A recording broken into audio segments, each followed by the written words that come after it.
Hello students, कैसे हैं? I hope so आप बहुत अच्छे होंगे। खूब मस्ती भी कर रहे होंगे। कर रहे हैं ना मस्ती? बहुत स्टूडेंट मस्ती कर रहे हैं और जो एक्टिविटी दी जा रही है उसको भी खूब इंजॉय करके कर रहे हैं ना। तो चलिए स्टूडेंट्स, आज मैं आपको हिंदी में एक नई चीज़ सिखाऊंगी। आपने अच्छे से वीडियो देखनी है और अच्छे से समझना है। मैं पेरेंट्स से भी बोलूँगी कि वो भी इस वीडियो को अच्छे से देखें, ताकि अपने बच्चे का जो हिंदी का बेस है वो अच्छे से बना सके।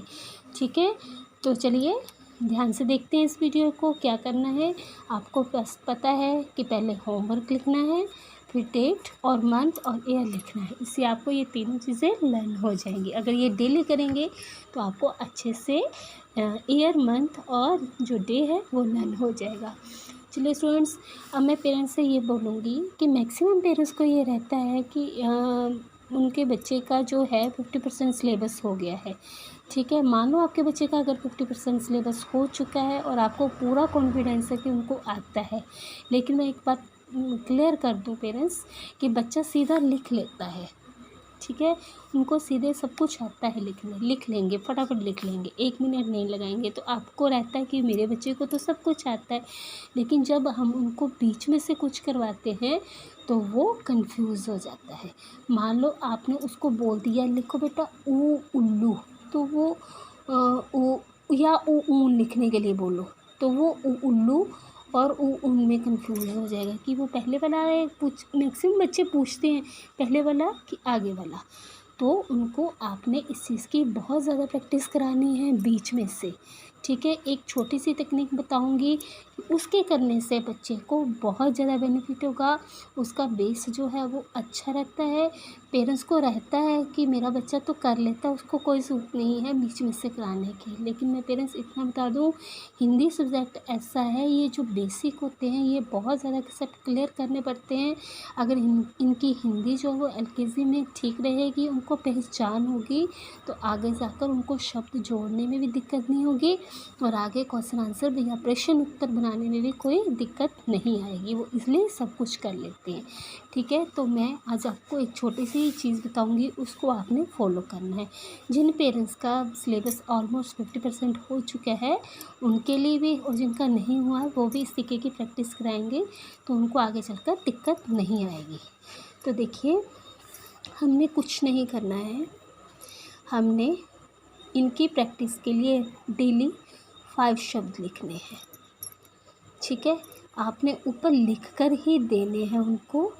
आप अगर अच्छे तरीके से लिखेंगे तो बच्चा आपको वैसे ही फॉलो करेगा जिस तरीके से आपने लिखा होगा। ये देखिए, मैंने अ से लेकर उल्लू तक ये लिख लिया। ठीक है, ये 5 शब्द हो गए। अब आपने क्या करना है, ये लिख दिया तो आपने उसको पूरा पेज जो है लिखने को दे देना है। ठीक है, ज़रूरी नहीं है कि ये चीज़ आप होमवर्क कॉपी में जो टीचर ने दिया है वो तो आपको करवाना है, लेकिन दूसरी कॉपी पर आप इसकी प्रैक्टिस अच्छे से करवा सकते हैं। ठीक है, तो आपने ऐसे 5 शब्द लिख लिए, उसको बोलो कि ये देखकर जैसे मैंने लिखा है वैसे लिखो। अगर बिना डॉट के लिखता है तो मच बेटा, अगर नहीं लिखता है तो आपने उसको डॉट इस तरीके से लगा देने हैं। इसके अलावा आपने कुछ नहीं करना, उनको बस पूरे पेज पे डॉट लगा दो ज़्यादा से ज़्यादा। उससे वो उसकी राइटिंग पर भी बहुत ज़्यादा काम होगा। अगर वो कहीं ऐसे लिख रहा है ऐसे, तो उसको टोको, उसको रोको कि तूने ये गलत लिखा। नेक्स्ट जब उसको आप यहाँ पर टोक देंगे, उसको रब कर देंगे, उसको दोबारा लिखने के लिए बोलोगे कि को इस तरीके से घुमा कर लिखते हैं, तो वो नेक्स्ट जो है लिखने की कोशिश ज़रूर करेगा। आप देखना, इसी से बच्चे को बहुत इफेक्ट पड़ेगा। अगर आप इरेज करके दोबारा लिखें, अगर उसने टेढ़ा लिखा आपने रहने दिया, तो इसके माइंड में वो शार्प बन जाते कि मम्मा तो रोकती नहीं है या टीचर नहीं रोकते हैं तो मैं इस तरीके से करूँगा। अगर हमने वहाँ पर रब करके उसको दोबारा कराएंगे तो उसके दिमाग में वो चीज़ बैठ जाएगी। ये एक तरह की कच्ची मिट्टी होते हैं, उनको जिस तरीके से डालेंगे ये ढल जाते हैं। ये बहुत छोटे होते हैं, जो चीज़ हम सिखाएंगे उनको ये पॉजिटिव बाद में पकड़े, नेगेटिव चीज़ों को बहुत जल्दी कैच करते हैं। ठीक है, तो हमें नेगेटिव को बाद में करना, पॉजिटिव को पहले रखना है। तो जो चीज़ हमें गलत लगती है उसको आप अच्छे तरीके से कराएं। ठीक है, तो आपने ये पूरा पेज उसको करवा लिया। नेक्स्ट डे आपने क्या करना है, आपने उसको ये ओरल लर्न करवाना है। ठीक है। साथ में भी करवा सकते हैं। जब उसको ये ओरल आ गया तो आपने नेक्स्ट डे उसको ऐसे सिर्फ डॉट बना देने हैं। उसको ये बोलना है फर्स्ट 5 स्वर लिखो, ठीक है। फर्स्ट 5 स्वर लिखो, पहले जो स्वर हैं वो लिखो। तो अगर उसको ये लर्न अच्छे से हो चुका होगा तो इमीडिएटली वो लिखेगा, ठीक है। जिनको डॉट के बिना लिखने आ गए तो वो बिना डॉट के भी लिखा सकते हैं, ठीक है। वो लिख लिया। अब आपने उसके नेक्स्ट डे क्या करना है या उसी दिन क्या करना है, आपने उसके फिर श्रुत लेख पर काम करना है। बहुत ज़रूरी है श्रुत लेख पर काम करना। अगर श्रुत लेख बच्चा कर लेगा तो वो बच्चा कभी भी धोखा नहीं खाएगा हिंदी में, स्पेशली हिंदी में। दूसरे सब्जेक्ट में भी बच्चे इस तरीके से आप काम कर सकते हैं, ठीक है। तो श्रुत लेख में अब आपने क्या करना है, आपने सीधे नहीं पकड़ना है, आपने उल्टे पकड़ना है, बीच में से उठाकर। जैसे उसको बोलते पहले लिखो ई ईक, ठीक है। उसको बोलो लिखो ई ईक, ठीक है। आपने उस टाइम उसको रब नहीं करना है, ठीक है। उसको वैसे ही रहने देना है। उसके बाद उसको आपने बीच में से आम दे दिया, ऊ दे दिया, अ दे दिया, वो लिखने को दे दिया, ठीक है। अब उसने लिख लिया, जैसे भी उसको आता था उसने लिख लिया। उसके बाद आपने उसको चेक करना उसी के सामने। कभी भी बच्चे की अगर गलती निकालनी हो तो उसी के सामने निकालनी है और उसको समझाना है कि बच्चे ये तूने गलत लिखा, इसको दोबारा करो। तो अगर वो ई को अच्छे से नहीं लिखता है या अ को ऐसे ही लिखता है, उसको दोबारा तो करने को।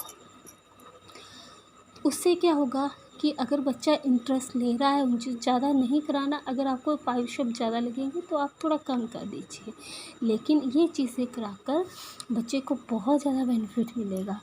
फिर आपने उसको आइडेंटिफिकेशन यानी कि पठन कौशल भी करवाना है। पढ़ना उसको आना चाहिए। उसको आपने घुमाकर लिख देना और उसको बोलना इसको पढ़ो।